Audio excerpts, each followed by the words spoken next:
I need to get this recorded so I don't forget it. The absence of monkey bars doesn't mean the park isn't finished. The absence of monkey bars in this room means it's not a park, it's a classroom. You see these desks? This is where you sit. These desks were paid for, so you have some place to sit for 45 minutes. That's why by the time the tardy bell rings, you should be in your seats. This is not social hour. The desks are for you to sit down. So come in and sit down. If I find that you cannot stay in your seat, then I can donate your desk to another classroom where they have a shortage of desks. And then you can stand all period. How you're going to write or work on your laptop, I don't know. But apparently you're going to figure that out because you can't seem to appreciate a desk. The absence of a microphone in the classroom isn't your indication that you need to yell in a place where inside voices was taught to you in elementary school. The absence of a microphone in this room means you don't need to be talking that loud at all, at any time. Not during a debate, not in drama club, certainly not in here. I don't teach drama.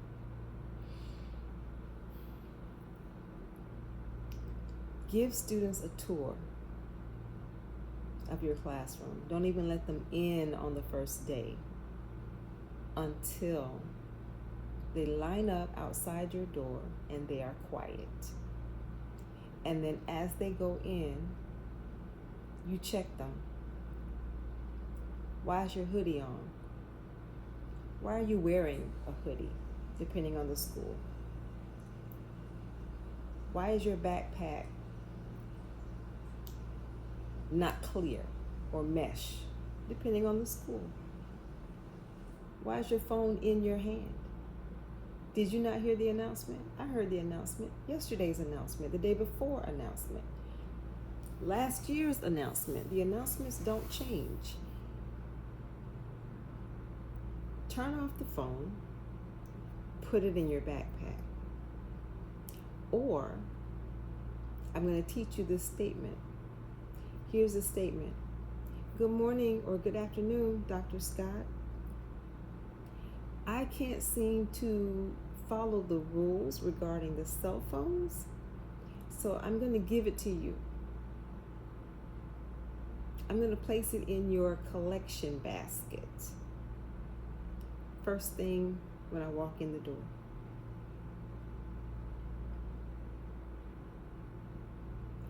If you don't want to memorize that script, then I don't want to see your phone. Because what I'm not here to do is have conversations with you every day about your phone.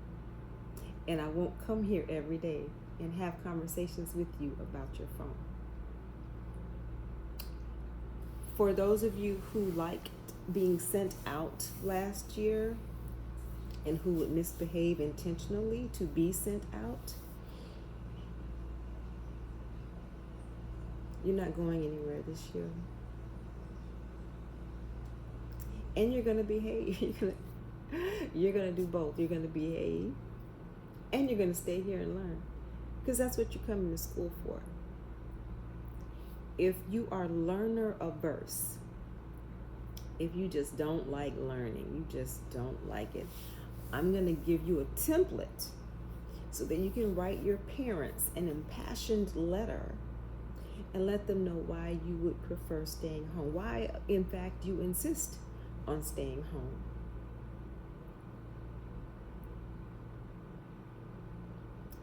Getting out of our seats, moving my furniture. Moving my furniture in my classroom is akin to moving my furniture in my home. It's akin to opening my refrigerator door in my home. My daughter reminded me that one of her friends came over and opened my refrigerator. Some of you have no problem with that. That's your business. I did. Ma'am, you barely walked in here and spoke. What you're not going to do is snoop through my refrigerator. Would you like something? My daughter said, all I said to her was, Kiara, close my door. Close my refrigerator door. I didn't say, honey, would you like something? Baby, are you thirsty? Do you need a snack? Just close my door. You just left your own house. And I know your mama does not starve y'all over there, you and your two brothers. So, moving my desks or a table or choosing where you're going to sit. Now that, listen, let's talk about that. Let's talk about the seating chart. Whether you assign seats or you allow students to sit wherever they choose. I allowed students to sit wherever they wanted, but I told them, where you choose, we've got to have conversations with these kids. So I told them, wherever you end up sitting, look around you. Do you have enough self-control to sit next to Bobby? Do you have enough self-control to sit behind Karen? Do you have enough self-control to sit way back here in the back and still pay attention to me? Be honest with yourself. Look, I do not want to have to move you 2 days after you found your perfect seat. But I will. So you need to make a decision. If I'm giving you the opportunity to choose where you sit, make sure it's someplace where you can manage yourself and still learn. When you're talking to your friend in my room, you need to be talking about this content, this learning, this unit.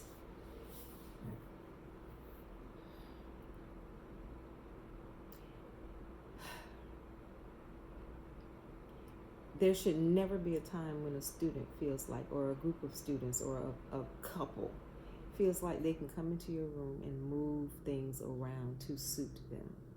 To sit on the floor and just start playing a game.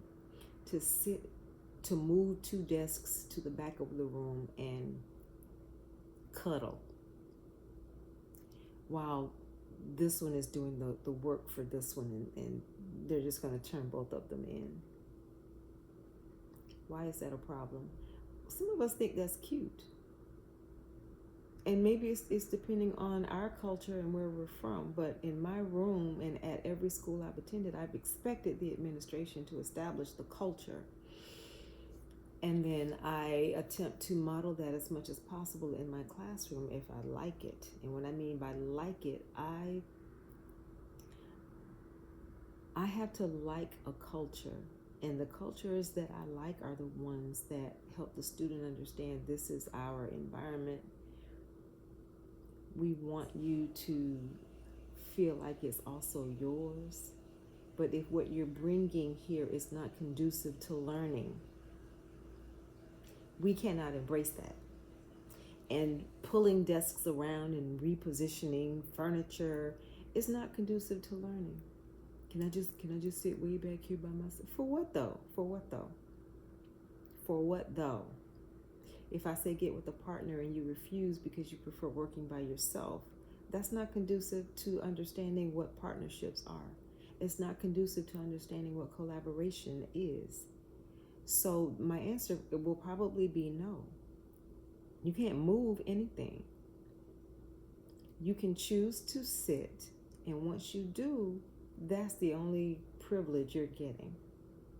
Because there are some things I need you to learn, because I have seen enough in this world to know what you will need to be successful. And I used to hear students who majored in computer science say, I don't like working with people, so I'm going to major in computer science. Well, baby, you're going to have to work with a lot of people. as an entry-level employee in help desk, you have to interact with people. How will you do that? Sometimes it's remote, sometimes it isn't, honey. And if you decide you want to advance in the field, making more than $20 an hour, you want to make $65 an hour, $85 an hour, the more you learn about the tech field, let's say you become a data engineer, you will need to work with people. And while there might be teachers out there who don't feel like that's their responsibility, it is. Before I even finish the word, it's your responsibility, because we are supposed to be preparing these kids. And some of us just want to limit it to preparing them for the next grade, and that's fine. But even in the next grade, you have to understand what that means as the educator. You have to understand what it means. What are you really preparing them for? How do we know they're prepared? If they're in the 6th grade, how do we know we're preparing them for 7th? How do we know when they walk out the door on the last day of school that they're prepared for 7th grade? Because the curriculum map tells you so? Or have you had a conversation with the 7th grade teacher? Because you've given them all A's and B's and a couple of C's, maybe a D here or there. Because they passed, they're prepared. Those are two different things. Passing and preparing them are two different things. You need to make sure they coincide. You need to make sure that your standard for passing is equivalent to prepared. Okay? Your standard for passing is equivalent to preparation. That's why it's so important for us to look at more than just the curriculum map. Instruction is not the same. Somebody giving you the lines to speak or a script within the curriculum map is not the same as instruction. It's not the same as lesson planning, because the curriculum map does not take into account knowing your students. It expects you to tweak that, to expand upon it, to add to it, to supplement it, to do whatever is necessary, because you now know those students. You've had some time with them. All right, so first day, line them up. Make a very short speech. I am so-and-so. I don't care if they all know you. You still introduce yourself, because you might have that one student who just transferred over from a different district, or from a different school within the district, or from a different state where they already feel like Florida is way behind everybody in the United States. And they really don't have anything to learn from you. You need to introduce yourself. Welcome them. I was told during my teacher internship that I shouldn't have smiled at the students right before giving them a spelling test. That was the teacher of the classroom told me that. I'm not going to discourage you from smiling at your students. Sometimes they're nervous and they need that. Sometimes it's warming for them. But whatever you do, make sure they know that you're serious, and make sure they understand why. Now, they're only going to take in half of what you say that first day, so don't say a whole lot. Give them an opportunity to break the ice. Use those icebreakers that we have come to know and love once they get into the room. So they're lined up, you introduce yourself, you instruct them. This is what I want you to do when you come in. If you have assigned seats, because you will have the roster before school starts. You're supposed to have the roster. Tell them to find their names on the desk, or number the desks. Just number the desk. It's a whole lot easier. Number the desks, and then give them all a numbered card when they come in. And just tell them to sit there. You have number 1, go sit at seat number 1. And of course your seats are in numerical order. 1, 2, 3, 4, 5. and they can go sit like that. So whatever's easier for them, whatever makes life easier for you at the start, do that. They come in, they take their seats, and then make sure you tell them, enter quietly. Enter quietly. We don't come in here making a lot of noise, and I'll walk you through how things work in here. And once they're all seated, shut your door and stand at the door for just a moment. They're very attentive that first day. They're very well behaved that first day.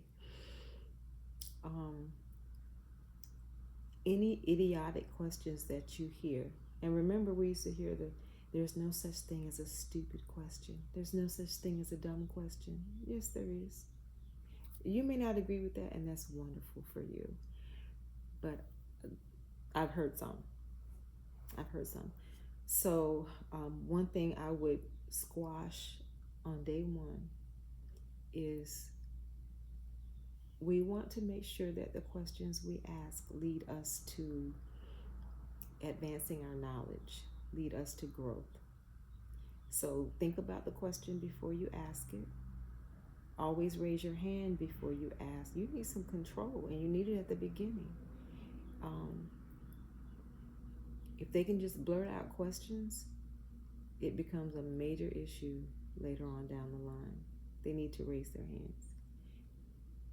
And the first week of school, I tell them, we're going to practice this. We're going to practice until you get it. And then I tell them after the first week, depending on what it is, but some things take 2 weeks. And I tell them after this day, that's it. We're not practicing anymore. You should have it down. And after this day, you will receive consequences. So raise your hand when you have a question. You wait for me to call on you because there might be somebody else who has a question. When you ask your question, I'm going to either repeat it or ask you to speak loudly so that others can hear you, because somebody else might have the same question. Don't take that opportunity to goof off. Now, you're going to have class clowns. That's different. We don't want to punish every moment of class clownery, but you still want to maintain control. What is the expectation? What are your rules? Now, they now say you shouldn't have more than 3 classroom rules. And so you can just kind of consolidate a lot of different things into that one rule. I think I had 7 rules of engagement, and I'll share those at some point.